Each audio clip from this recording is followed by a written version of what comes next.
Temos aqui, então, um exercício sobre intersecção de planos.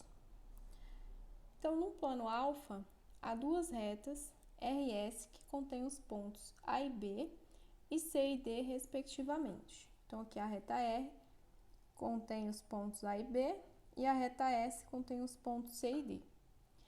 R e S são concorrentes no ponto O. Então, aqui temos o ponto O, onde elas são concorrentes. Fora de alfa, há um ponto P. Então, aqui, o ponto P fora de alfa. E a pergunta é, qual é a intersecção dos planos beta e gama, que são determinados por PA e B e PC e D, respectivamente? Então, aqui a gente tem o plano determinado por PC e D,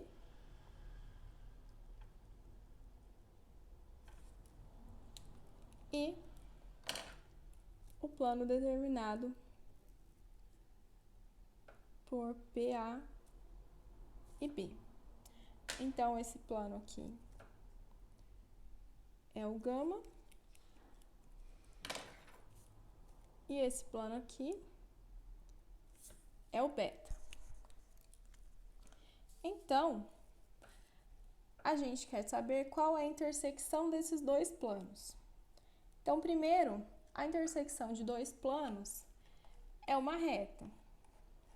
A gente sabe, lá pelo teorema da intersecção, que se dois planos distintos têm um ponto em comum, então a intersecção desses planos é uma única reta que passa por aquele ponto.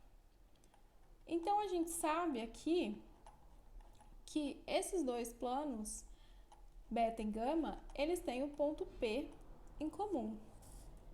Então, P pertence a beta e P pertence a gama.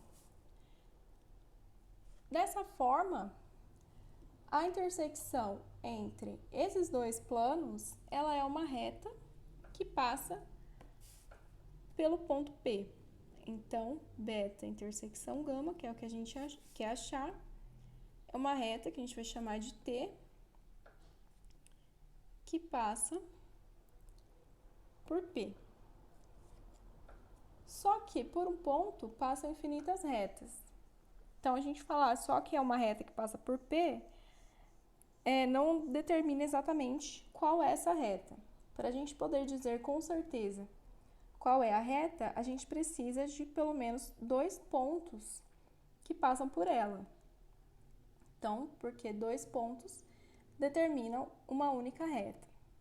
Então, a gente já sabe que essa reta T passa por P. A gente precisa achar qual é o outro ponto pelo qual ela passa. Então, a gente tem que a intersecção entre as retas R e S é o ponto O, onde elas são concorrentes. Então, se O pertence à intersecção, O pertence a cada uma das retas.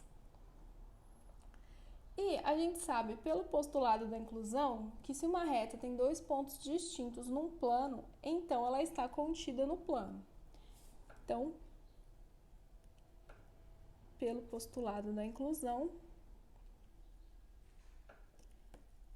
a gente tem que R está contida no plano beta, porque R tem em comum com beta os pontos A e B. Não significa que ela tem apenas esses pontos em comum, significa que ela tem esses pontos em comum, pode ter outros. Então, de fato, como ela tem dois, ela está lá dentro desse plano. E a reta S está contida em gama, também pelo postulado da inclusão, porque ela tem os pontos C e D em comum com esse plano. Então, novamente, não são apenas esses dois pontos que eles têm em comum. Mas isso já é suficiente para dizer que a reta, ela está lá nesse plano. Então, a gente tem que o ponto O pertence à reta R. E R está contido em beta. Isso significa que O também está em beta. A gente tem que o ponto O pertence à reta S, e a reta S está contida no plano gama. Então, o ponto O pertence ao plano gama. Então, a gente tem que o ponto O também está nos dois planos, assim como o ponto P. Então, a gente pode dizer que a intersecção desses dois planos é a reta T, que passa pelos pontos P e O, porque aí ela pode ser determinada. Então, seria essa reta aqui, que passa pelos pontos P e O.